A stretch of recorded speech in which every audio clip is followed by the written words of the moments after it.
আজকের ক্লাস হচ্ছে bending stress in বিম। এটা পপের বইয়ের থেকে আমরা পড়বো বেসিক্যালি চ্যাপ্টার 6 পেজ 280। কারণ বেন্ডিং স্ট্রেসটা কি জিনিস প্রথমে জানতে হবে। এই ছবির মাধ্যমে দেখানো হচ্ছে এখানে যে একটা বিমটাকে আমরা বেন্ড করতেছি, একদিকে বেন্ড করার পরে উপরের দিকে কম্প্রেশন আর নিচের দিকে টেনশন। এই যে কম্প্রেশন আর এখানে টেনশন, এই যে কম্প্রেশন টেনশন, মাঝখান দিয়ে একটা নিউটন এক্সিস আছে। সাধারণত এটা মাঝখান D/2, মানে হাইট যেটা তার অর্ধেক, D/2 বা H/2 যাই বলো, এইভাবে এখানে কাজ করে।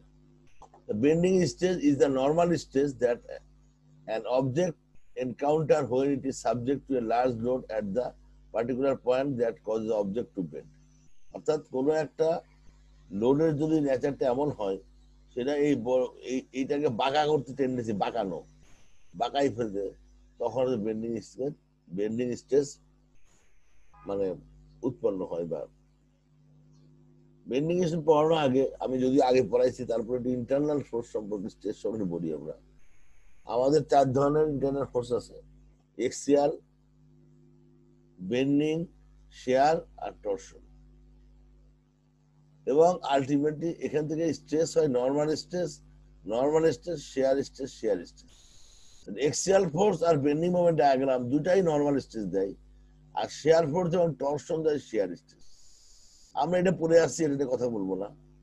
আমরা দেখবো এক্সিয়াল এবং বেন্ডিং দুটাই পারপেন্ডিকুলার প্লেন, সব ঠিক আছে, কিন্তু পার্থক্যটা কি? Uniform along the plane, zero at the centre and maximum surface. এটা মানেটা কি? তার মানে এক্সিয়াল ফোর্স ডায়াগ্রাম, আমরা এক্সিয়াল ফোর্স যখন হয়, এক্সিয়াল ফোর্সের থেকে যে নর্মাল স্ট্রেস আছে, এটা পুরাটা সব জায়গায় সমান, কোন রকম পার্থক্য নাই। এরকম এটা 3D ছবিটা দেখলে বুঝতে পারবে। আর বেন্ডিং স্ট্রেস কিন্তু মাঝখানে শূন্য, উপরে হলো আইদার কম্প্রেশন, তাহলে নিচে টেনশন, আর উপরে টেনশন, নিচে কম্প্রেশন। কম্প্রেশন হবে না টেনশন হবে, আমি একটু পরে বলবো। এটার ফর্মুলা হলো এরকম sigma equal M Y by I. এই মোটামুটি এই দুইটার মধ্যে পার্থক্য। আর আমরা শেয়ার এবং শেয়ার পড়ছি। তোমরা একটা ভিডিও ক্লিপ দেখো, যেটা তোমরা আগেও দেখছো হয়তো।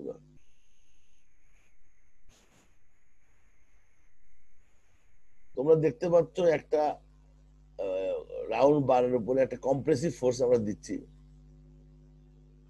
এই যে কম্প্রেসিভ ফোর্সটা দিচ্ছি, কম্প্রেসিভ ফোর্স আবার একটু পরে আমরা দেখব যে আবার টেনসাইল ফোর্স দিব। অর্থাৎ এই যে টেনসাইল ফোর্স, এই যে টেনসাইল ফোর্স দিচ্ছি, কম্প্রেসিভ আর টেনসাইল এই দুইটা হচ্ছে বেসিক্যালি এক্সিয়াল ফোর্স।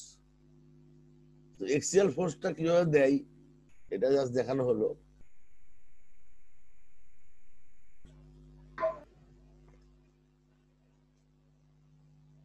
এখন এই যে বেন্ডিং, এই যে একটা ট্রান্সভার্স ফোর্স, মানে ফরওয়ার্ড বেন্ডিং হচ্ছে। এটা এই যে বেন্ডিং মানে বাঁকা হয়ে যাচ্ছে, হ্যাঁ, এটা বেন্ডিং হয়ে যাচ্ছে।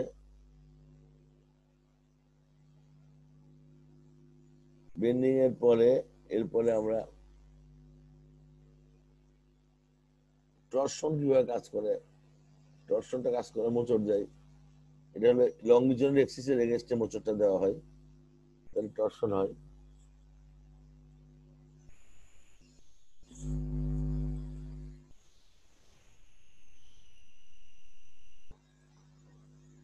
এই যে শেয়ার হয়ে গেল। আমার মনে হয় তোমরা চারটা জিনিস বুঝছো: শেয়ার, বেন্ডিং, এক্সিয়াল। আমরা পরবর্তী স্লাইডে চলে যাই। এখানে আরেকটা স্লাইড আছে, এই সাইডে তোমরা দেখো একটু। এই যে বেন্ডিংটা কি জিনিস, কিভাবে কাজ করতেছে। এই যে বাঁকা হচ্ছে, বাঁকা হওয়ার ফলে এই সাইডে বেন্ডিং এর সঙ্গে বেন্ডিং এবং শেয়ার একসাথে উৎপন্ন হচ্ছে পাশাপাশি। বেন্ডিং হচ্ছে, আর শেয়ারটা ভার্টিক্যালি প্লেনের বরাবর, আর বেন্ডিং হচ্ছে এই যে ছবিটা দেখানো হচ্ছে। এবং বেন্ডিং ফোর্স, বেন্ডিং মোমেন্ট ডায়াগ্রামের জন্য দেখো উপরে একটা কম্প্রেশন, নিচে টেনশন দেখাচ্ছে, এরকম কাজ করে জিনিসটা।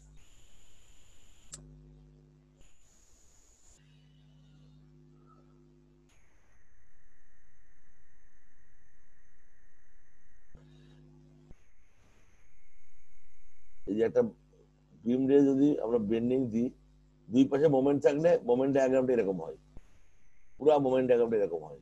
তার মানে এখানে কোনো শেয়ার ফোর্স ডায়াগ্রাম জিরো হয়। এই যে পিওর শেয়ার বলে এটাকে বলে পিওর শেয়ার। আবার পিওর শেয়ার এভাবে করা যায়,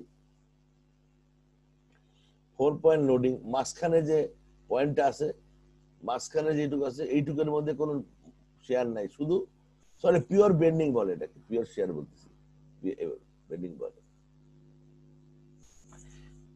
পুরা বাঁকা করার পরে দেখো এরকম বেঁকে যায়, এটা বাঁকার পরে এই পাশটা হলো ভিতর সাইডে হয় কম্প্রেশন হয়, আর পিছনের সাইডটা হয় টেনশন, এবং মাঝখানে যে পিছনে টেনশন হয়, অর্থাৎ যেদিকে কনভেক্স সাইডে টেনশন হয়, কনকেভ সাইডে কম্প্রেশন হয়। এই মাঝখানে নিউট্রাল একটা সারফেস থাকে, এই যে নিউট্রাল সারফেস থাকে, এবং এটা হলো সেন্ট্রয়েড, এটা কস্টের সেন্ট্রয়েড, এটা নিউট্রাল সারফেস থাকে। এবং এই যে লাইন যদি 2 ডাইমেনশনাল বলে নিউট্রাল এক্সিস বলে এটাকে, নিউট্রাল এক্সিস বলে। Centre, neutral axis, neutral surface, তিনটা জিনিস আছে।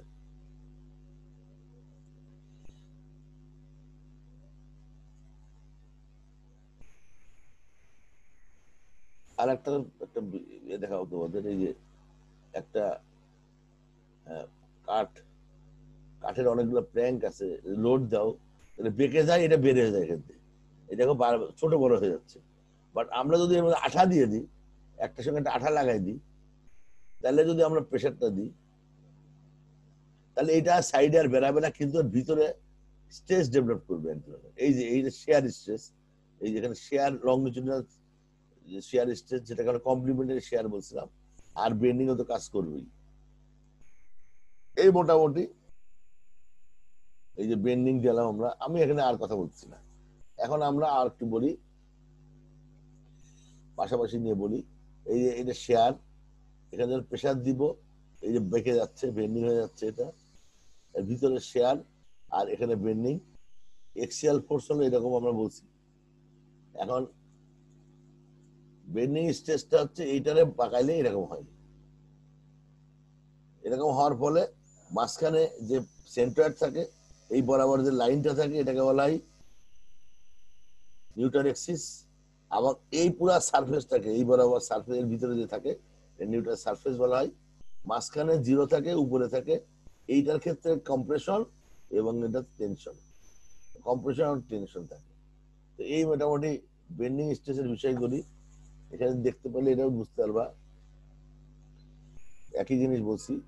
আর যখন টি বিম হয়, অর্থাৎ সিমেট্রিক না, সিমেট্রিক যখন না হয়, তো সেন্টারটা উপরে উঠে যায়, সেন্টার উপরে, সেন্টার বরাবর যে লাইনটা হয় এটা নিউটন এক্সিস, এর উপরে হয় কম্প্রেশন, নিচে হয় টেনশন। অথবা এটা কিন্তু চেঞ্জ হয়ে গেল, বড়টা বেশি হলো, বড়টা বেশি হলো, ছোটটা কম হলো। এবং এই বেন্ডিং স্ট্রেসটা অনেকটা এইরকম বেন্ডের মতো হয়, দেখো এই যে এটা এইরকম, এটা কম্প্রেশন হয়, এটা টেনশন হয়, আর নিউটন এক্সিস হয়। তাহলে bending stress increases linearly away from the Newton axis until the maximum value of the extreme fiber at the top and bottom of the beam. অর্থাৎ নিউটন এক্সিস জিরো হয় এবং উপরে বাড়তে থাকে আস্তে আস্তে, এদিকেও বাড়তে থাকে, বাট এদিকে টেনশন বাড়ে, এদিকে কম্প্রেশন বাড়ে, এটাই বলতে চাচ্ছে। এটা যে ফর্মুলাটা আছে বেন্ডিং এর ফর্মুলা হলো sigma is equal to M Y by. Sigma কেন দেওয়া হলো? সিগমা সাধারণত আমরা নোটেশনটা ইউজ করি নর্মাল স্ট্রেসের ক্ষেত্রে, নর্মাল স্ট্রেস। তো sigma is equal to M Y over I or MC over I. In this figure below, the tensile stress at the top of the beam is larger than compressive stress at the bottom. মানে এটা হচ্ছে আগে যে ছবিটা আমি দেখাইলাম তোমাদেরকে, বড় ছোট হয় কারণ কারণ বাহুটা বড়। এবারে প্রত্যেকটা sigma is equal to M Y over I. সিগমাটা কি জিনিস? সিগমাটা হচ্ছে স্ট্রেস এট দ্য পয়েন্ট, যে কোনো একটা পয়েন্টের স্ট্রেস। এমটা হলো মোমেন্ট, আই হলো এরিয়া মোমেন্ট অফ ইনার্শিয়া, আর ওয়াই হলো distance of the point from neutral axis. এই চারটা খুব ভালো করে বুঝতে হবে। আমি যখন বেন্ডিং স্ট্রেস বের করব, এই যে মাঝখানের পয়েন্টটাতে জিরো হবে, এখানে যে মোমেন্টটা দিব, এই মোমেন্ট ভ্যালুটা বের করতে হবে। এটা দুই ভাবে বের করতে পারো, মোমেন্ট ডায়াগ্রাম থেকেও বের করতে পারো, আবার তোমরা ফ্রি বডি থেকে মোমেন্টে বের করতে পারো, যে কোনো ভাবে বের করতে পারো। তাহলে তো এই তিনটা জিনিস বের করতে হবে আমাকে। মোমেন্ট আইটা বের করবা কি হবে, রেক্টেঙ্গুলার বিএস কিউব বাই 12 বা অন্যান্য যা ফর্মুলা তোমার আছে মোমেন্ট অফ ইনার্শিয়া, সেটা বের করবা, সেন্ট্রয়েড এবং মোমেন্টাম ইনার্শিয়া নিবা। সেন্ট্রয়েড যদি সিমেট্রিক হয় তাহলে সেন্ট্রয়েড তো মাঝখানে হবে, আর সিমেট্রিক না হলে সেন্ট্রয়েড শিফট হবে, তখন আবার এডি স্কোয়ার যোগ বিয়োগ করতে হবে, জানো এটা তোমরা। আর ওয়াইটা কি, এই ডিস্টেন্স, এই পয়েন্ট থেকে এই এক্সট্রিম ফাইবার ডিস্টেন্স, এটার থেকে এই ডিস্টেন্স, যেই পয়েন্টে আমরা মোমেন্টাম, যেই পয়েন্টে আমরা বেন্ডিং স্ট্রেস চাবো, সেটা সেই পয়েন্টের দূরত্বটাকে বলা হয় আমাদের ওয়াই। এখন এনএ আর সেন্টারের পার্থক্য কি? নিউটন এক্সিস আর সেন্ট্রয়েড, সেন্ট্রয়েড শব্দটা কাজে লাগে। সেন্ট্রয়েড মানে কি, আমরা একটা এরিয়ার জিওমেট্রিক সেন্টার, ফোর্সের কোনো হিসাব নাই, এখানে ফোর্স থাকুক বা না থাকুক এটাকে সেন্ট্রয়েড বলবো। বাট নিউট্রাল অ্যাক্সিস বলবো ওইটাকে যেখানে একদিকে কম্প্রেশন থাকবে, একদিকে টেনশন থাকবে, আর মাঝখানে কিচ্ছু থাকবে না, এমন একটা এক্সিস যে এক্সিসে না থাকবে টেনশন, না থাকবে কম্প্রেশন, কোনো ফোর্স কাজ করবে না, এটাকে নিউটন অ্যাক্সিস বলে। বেসিক্যালি সেন্ট্রয়েড হচ্ছে, সেন্ট্রয়েডকে যদি লাইন সেন্টার বা লাইনটা যদি টানো তাহলে এটাই হলো নিউটন অ্যাক্সিস হয়ে যায় অটোমেটিক্যালি। আর বেন্ডিং স্ট্রেস আর শিয়ার স্ট্রেসের পার্থক্যটা কি? বেন্ডিং স্ট্রেসে তোমার মাঝখানে শূন্য থাকে ম্যাক্সিমাম টপে এবং বটমে থাকে, মানে এক্সট্রিম ফাইবারে থাকে। আর শিয়ার স্ট্রেসটা মাঝখানে ম্যাক্সিমাম থাকে, এক্সট্রিমে শূন্য থাকে। বেন্ডিং আর এক্সিয়াল ফোর্সের মধ্যে স্ট্রেসের পার্থক্য কি? বেন্ডিং আর এক্সিয়াল স্ট্রেস দুইটাই কিন্তু নর্মাল স্ট্রেস, কিন্তু পার্থক্য হচ্ছে বেন্ডিং এ মাঝখানে শূন্য থাকে বা নিউট্রাল থাকে, এক্সট্রিম ফাইবারে ম্যাক্সিমাম থাকে। আর এক্সিয়াল স্ট্রেসের ক্ষেত্রে সব জায়গায় সমান থাকে। এইরকম কোশ্চেন গুলো সাধারণত আসে। ইন্টারনাল ফোর্স কয়টা আমরা পড়ছি? 4টা। ইন্টারনাল স্ট্রেস কয়টা আমরা পড়ছি? 2টা, আগেই পড়লাম। এবার আসো, এই জিনিসটা বলছি তারপর একবার বলি, এটা 3 ডাইমেনশনাল স্ট্রেস এলিমেন্ট। এখানে দেখো এই প্লেনের তাও আছে আর এটা নর্মাল আছে, এখানে নর্মাল আছে তাও আছে, এটা পড়ছি, এটা আমি রিপিট করতেছি তোমার। এখন আমরা একটা প্রবলেম করার চেষ্টা করি। এখানে তোমরা দেখতে পাচ্ছ একটা বিমে একটা ইউনিফর্ম ডিস্ট্রিবিউটেড লোড 2 কিপ পার ফিট, স্প্যান হলো 10 ফিট, এবারে ক্রস সেকশনটা হলো 10/12। এইটার আমরা বেন্ডিং স্ট্রেস বের করব, তাহলে কি করব আমরা?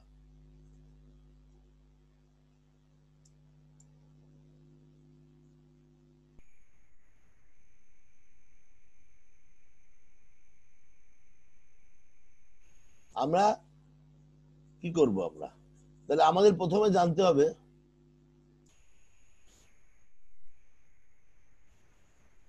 ফর্মুলাটা কি। Formula sigma is equal two my/i। তাহলে প্রথমে আমরা এম বের করব। এমটা কিভাবে বের করব? আচ্ছা, এটা আগে হয়ে গেল। আমাদের এইরকম হবে একটা, এই যে মাঝখানে নিউট্রাল অ্যাক্সিস, উপরে নিচে টেনশন, উপরে কম্প্রেশন হবে। এটাকে আবার এইভাবে লিখতে পারি আমরা, এইভাবে লিখতে পারি, এটা হবে, অথবা এইভাবেও লিখতে পারি। এখন এই ভ্যালুগুলো বের করতে হবে আমাদের, এটা একই লাইনে থাকবে। মোমেন্ট যদি পজিটিভ হয়, পজিটিভ মানে কি? এই যে sign convention, positive. Positive moment যদি হয় তাহলে কি হবে? কম্প্রেশন এর টপ হবে, এইটা খুব ভালো লাগে। আর টেনশন এট দ্য বটম হবে যদি পজিটিভ মোমেন্ট হয়। আর যদি নেগেটিভ মোমেন্ট হয় মানে কি? এরকম যদি হয়, অর্থাৎ শুরুতে ক্লকওয়াইজ, অ্যান্টি ক্লকওয়াইজ আর শেষে ক্লকওয়াইজ, এটা যদি হয় ঠিক উল্টা হবে, কম্প্রেশন হবে বটমে, আমি একটু লিখতে উল্টা করে ফেলছি, টেনশন হবে টপে, কম্প্রেশন নিচে হবে, টেনশন। তা এই জিনিসটা খুব ভালোভাবে বুঝতে হবে। পজিটিভ বেন্ডিং মোমেন্ট হলে কম্প্রেশন উপরে হবে, টেনশন নিচে হবে। আর নেগেটিভ হলে কম্প্রেশন নিচে হবে, টেনশন উপরে হবে। এটা খুব ভালোভাবে বুঝতে হবে জিনিসটা। এবার সলভ করবা কিভাবে প্রবলেম গুলা? আমাদের ফর্মুলাটা আমি বলছি sigma is equal two my/i। প্রথমে আমরা এম বের করব, মোমেন্টটা বের করব। এটা হইতে পারে বেন্ডিং মোমেন্ট ডায়াগ্রাম থেকে অথবা ফ্রি বডি ডায়াগ্রাম থেকে। তারপরে আমরা সেন্ট্রয়েড বের করব যদি প্রয়োজন হয়। কখন প্রয়োজন হবে? সিমেট্রিক স্ট্রাকচার হলে সেন্ট্রয়েড লাগবে না, আর নন সিমেট্রিক স্ট্রাকচার হলে, সিমেট্রিক লাগবে না হলে মাঝখানে সেন্ট্রয়েড থাকবে। আর নন সিমেট্রিক হলে সেন্ট্রয়েড বের করতে হবে কিভাবে? a1y1 plus a2y2 divide by a1 plus a2, যে ফর্মুলাটা আমরা পড়ছিলাম, এরপরে আমাদের মোমেন্ট অফ ইনার্শিয়া বের করতে হবে, আই বের করতে হবে। এরপরে আমাদের ফর্মুলা ব্যবহার করে আমাদের স্ট্রেস বের করতে হবে, তারপর ডায়াগ্রাম আঁকতে হবে। এই 5টা স্টেপ। তাহলে আমি আবার বলতেছি, রিপিট করি আমি। প্রথমে আমরা মোমেন্ট বের করব, তোমরা ইচ্ছে লিখে নিতে পারো এটা। তারপরে আমরা সেন্টয়েড বের করব, তারপরে সেন্টয়েডের এগেইনস্টে মোমেন্ট অফ ইনার্শিয়া বের করব, তারপরে মোমেন্ট অফ ইনার্শিয়ার পরে আমরা যে জায়গার স্ট্রেস চাচ্ছি সেই জায়গার দূরত্ব বের করবো সেন্টার থেকে, তারপরে ফর্মুলায় বসাই দিব, দিয়ে আমরা স্ট্রেস বের করবো, ফাইনালি ছবি আঁকাবো। এই একটা অঙ্ক আমরা করি। একটা 300 × 400 মিলিমিটার উডেন ক্যান্টিলিভার বিম, এই যে 300 × 400 একটা ক্যান্টিলিভার বিম, উডের তৈরি, উড মানে হচ্ছে কাঠের তৈরি। এটা হচ্ছে এরকম একটা লোড দেওয়া আছে, এখানে হচ্ছে পুরা জিনিসটা লোড 7.75 কিলোমিটার পার মিটারে, এক কর্নারে দেওয়া আছে 20 কিলোনিউটন। আর বলতে যাচ্ছে ক্যারিড এর আপওয়ার্ড কনসেন্ট্রেট 20 কিলোনিউটন, যেটা as shown in figure. Determine the maximum bending stress at the section 2 metre from the end. মানে এর থেকে 2 মিটার এই জায়গাটাই বেন্ডিং স্ট্রেস কত হবে, এটা কোশ্চেন। তাহলে আমরা কি করব, প্রথমে আমাদের এই ফর্মুলাটা sigma is equal two my/i আছে, এই ফর্মুলাকে প্রথমে আমরা মোমেন্ট বের করব। মোমেন্ট বের করার জন্য আমরা কি ফ্রি বডি ডায়াগ্রাম আঁকবো। ফ্রি বডি ডায়াগ্রাম আঁকাই যদি আমরা এইখানে কিন্তু আমরা এখানে মোমেন্ট পেয়ে যাব। এটা কোন দিকে হচ্ছে বলো তো, এটা অ্যান্টি ক্লকওয়াইজ, এখানে শেষে অ্যান্টি ক্লকওয়াইজ মানে পজিটিভ বেন্ডিং মোমেন্ট। এই 38.5 কিলোনিউটন মিটার, এটা তোমরা বের করতে ফ্রি বডি আকারে এটা পাবা তোমরা। তাহলে আমি মোমেন্ট পেয়ে গেছি, এখন লাগবে আমার আই পাবো। এটা কি সিমেট্রিক স্ট্রাকচার, সিমেট্রিক যেহেতু তার মানে মাঝখানে সেন্টার হবে, তাহলে আই কি হবে, জাস্ট bh3/12, আর কিছুই না। আই কি হবে bh3/12, এটা হলো bh3/12। আর আই জেড কেন লিখছি, আমি তোমাদের আগেই বলছি যে আমরা আই যে বলি, এই আইটা আসলে বেসিক্যালি আই জেড, কারণ জেড অ্যাক্সিস আমরা দেখতে পাই না, জেড এগেইনস্টে আমাদের আই বের করতে হবে। তার মানে এইটা হলো সোজা কথা হচ্ছে তোমার হরিজন্টাল অ্যাক্সিসের এগেইনস্টে বের করতে হবে, হরিজন্টাল এই বরাবর। আই জেড বের করলাম bh3/12, বি 300 × 400³ / 12, এবং এটা কাটাকাটি এটা করলে আলটিমেটলি 16 × 10⁸ মিলিমিটার টু দা, ও একটা 4 লিখি নাই, এখানে 4 হবে, একটা মিস করছি আমি, এখানে কি হবে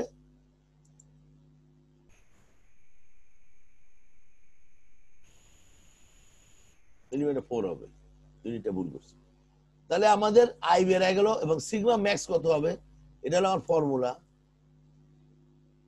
my/i। এম পাইছি কত, এম পাইছি 38.5 কিলোনিউটন মিটার। আমরা সবগুলারে আমরা নিউটন মিলিমিটার, আমরা কি করব, এটাতে নিউটন বানাবো এবং মিলিমিটার বানাবো সবগুলারে, তাই তো। তাহলে কিলো নিউটন যে নিউটন বানায় 1000 দিয়ে গুণ হবে, আর মিটারকে মিটার বলে 1000 দিয়ে গুণ হবে। 1000 মানে 10⁶, এই জন্য আমরা এখানে 10⁶ গুণ করছি একটা। 38.5 × 10⁶ মানে এটা নিউটন। আর আমার এটাও মিলিমিটার আছে, এখানে দেখো,